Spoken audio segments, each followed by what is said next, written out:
حضرت انس بن مالک رضی اللہ عنہ نے بیان کیا کہ میں نے رسول اللہ صلی اللہ علیہ وسلم سے سنا، آپ نے فرمایا کہ اللہ تعالیٰ کا ارشاد ہے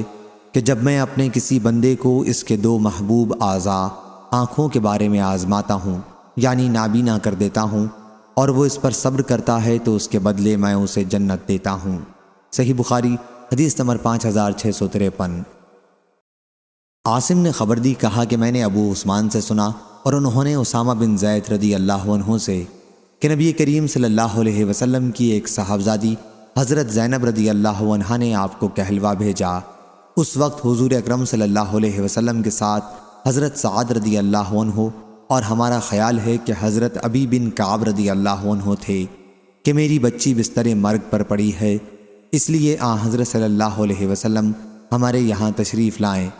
حضرت صلی اللہ علیہ وسلم نے انہیں سلام کہلوایا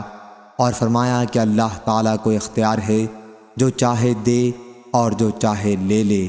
ہر چیز اس کے یہاں متعین و معلوم ہے، اس لیے اللہ سے اس مصیبت پر اجر کی امیدوار رہو اور صبر کرو۔ صاحبزادی نے پھر دوبارہ قسم دے کر ایک آدمی بلانے کو بھیجا، چنانچہ آپ کھڑے ہوئے اور ہم بھی آپ کے ساتھ کھڑے ہو گئے۔ پھر بچی حضرت صلی اللہ علیہ وسلم کی گود میں اٹھا کر رکھی گئی